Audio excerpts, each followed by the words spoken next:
The last and most provocative conversation on the subject of American culture took place at the American University in Cairo.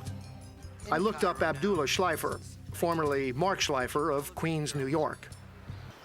Professor Schleifer has been teaching journalism here for the past 25 years, and he asked some of his graduate students to join us. Blaming America quickly became the focus of the conversation. Let me ask you a question. Do you think that American entertainment, whether it's the movies or television, is propaganda, that America is trying to push their values? Definitely, definitely. And by no exception that this did not happen. It's happening everywhere, everywhere. Look at how we're dressed. Even like we are supposed to be veiled, okay? Look at how we're dressed, look at how she's dressed. I mean, this is just a mere example. I mean, look at how we are sitting, how we're talking. Like even Arabs that have not been to English schools or they have no English education, most of their words now has become English. We are being hypnotized, if you want to know the real term. If you don't like American culture, turn it off and make something better. Yeah, but then how are we gonna turn it off? Like, you know, it's like, how are we? It's not just the movies, you see, it's not the screen. It's not a button. It's not a button anymore. Do you think that this is an overt, intentional effort by the screenwriters in Definitely, Hollywood? Definitely. I'm not really saying that, yes, of course. You really think a man making a Hollywood movie who's going to make all of his money in the United States and then sell it around the world is motivated because he's trying to affect the way you dress? No, but it's just that, way that you've just...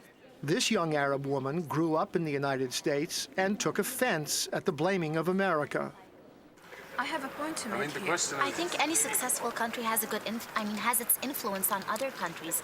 Like before, like America's very successful, so definitely it's going to have an influence on other countries. By the way, I want to say one thing, like, you know, I mean, what she's saying is very dangerous, like, for her. Like, you know, if she goes down the street saying a statement like this, okay, yani, this will cause a lot of hurt for this person sitting next to me, I mean.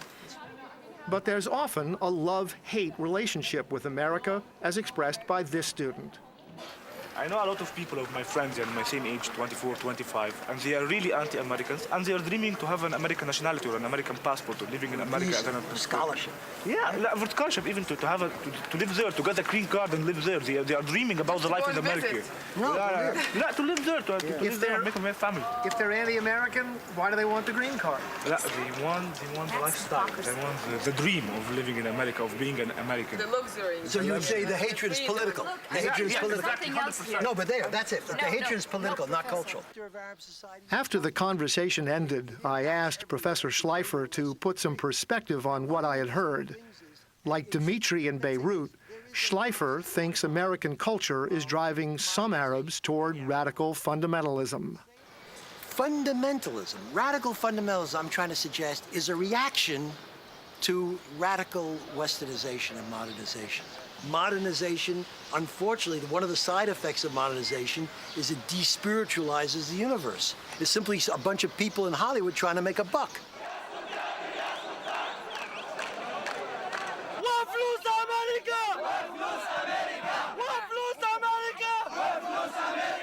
Is America being made the scapegoat? Well, yes, for several reasons. One is because it's such a deep-rooted horror of what's happening in the Middle East. Much more now than ever before because it's available on television. So that political horror can lead to what I call knee-jerk anti-Americanism. I've often said here, look, there are enough solid reasons for being critical for America without having to invent stuff.